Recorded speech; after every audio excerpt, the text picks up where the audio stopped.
Let's now place short order in Reliance at 1292.95. Stop loss is placed at 1294.05.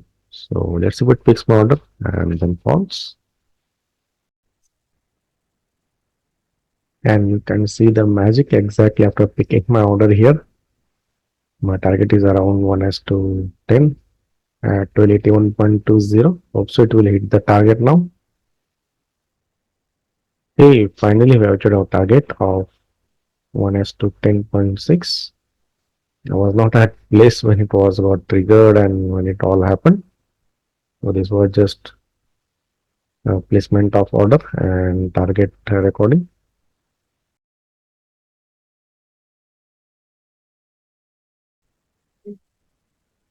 Hello traders, तो discuss करते हैं आज का trade in Reliance.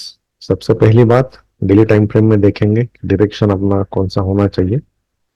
तो ये हायर हायर लो करके ऊपर जा रहा था, लेकिन जब ये ट्रेंड लाइन ब्रेक हुआ या ये ट्रेंड लाइन ब्रेक हुआ, मेजर ट्रेंड लाइन,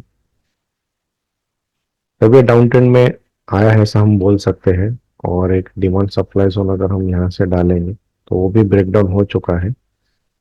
और लेटेस्ट सिचुएशन देखेंगे तो ये टॉप से पकड़ कर अगर जोन डालेंगे तो एग्जैक्टली ब्रेकडाउन हुआ है, रिटेस्ट हुआ है और नीचे आने की कोशिश कर रहा है, मतलब सेल ट्रेड ले सकते हैं। That is first thing.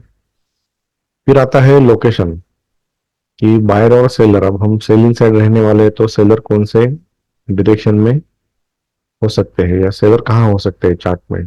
वो डेली टाइम में अगर हम देखेंगे तो ये जो 25 नवंबर है, ये हाईएस्ट डिलीवरी वॉल्यूम है नवंबर मंथ का। तो ये था 1.74 लैक्स 25 नवंबर, ये हाईएस्ट डिलीवरी वॉल्यूम है।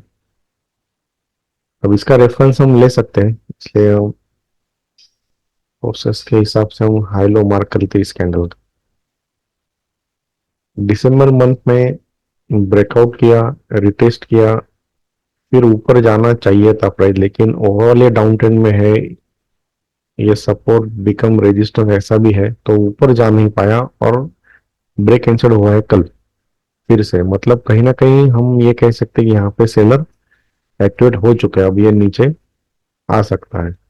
तो इस लेवल से या इस कैंडल के इंपॉर्टेंट लेवल से भी हम सेल ट्रेड ले सकते हैं, या तो प्रीवियस डे लो एक रेफरेंस हो सकता है ब्रेकआउट ट्रेड के लिए। तो ये भी एज अ रेफरेंस मार्क कर लेता हूँ। फिर ये कैंडल देखेंगे 25 नवंबर।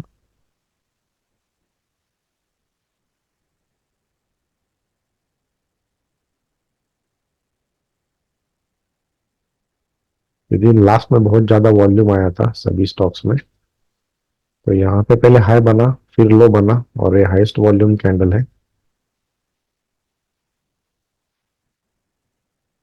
तो इसका हाई लो हम मार्क कर लेते हैं।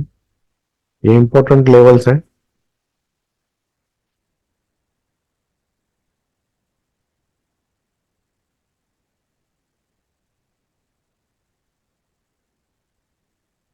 तो इंट्राडे में आज देखेंगे तो आज गैप डाउन खोला है।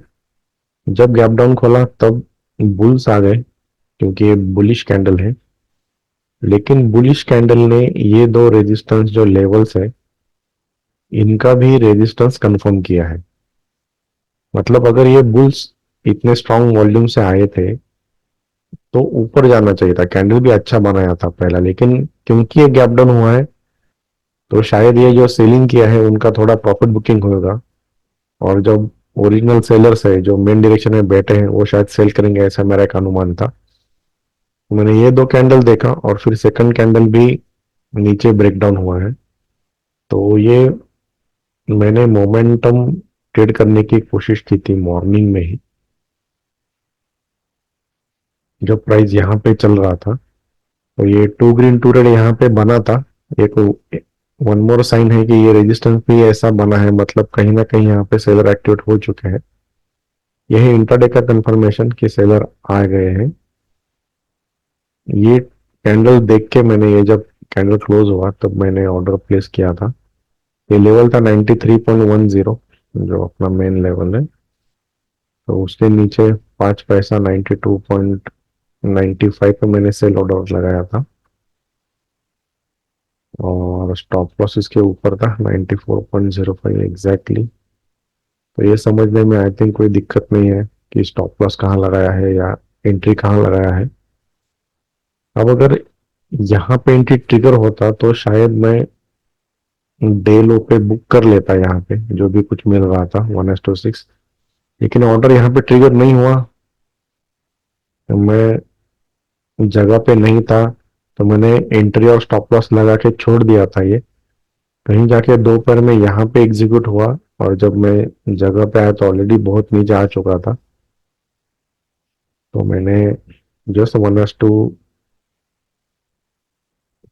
जहाँ मिल रहा था वहीं पे प्रॉफिट बुक किया, अराउंड 81.20 पे नीचे थोड़ा। तो ये था ट्रेड। अगर मैं सच कहूँ तो अगर मैं यहाँ पे बैठा रहता टर्मिनल पे तो इतना नीचे से जब ऊपर आता तो मैं यहाँ पे ऑर्डर कैंसिल कर देता हूँ जनरली, लेकिन ये बच गया मेरा ऑर्डर। ऑर्डर भी बच गया और स्टॉप लॉस भी बच गया। और एक बार फिर से किस्मत ने साथ दिया है। तो बहुत अच्छा ट्रेड था ये। होप्स आपको समझ में आया होगा। धन्यवाद।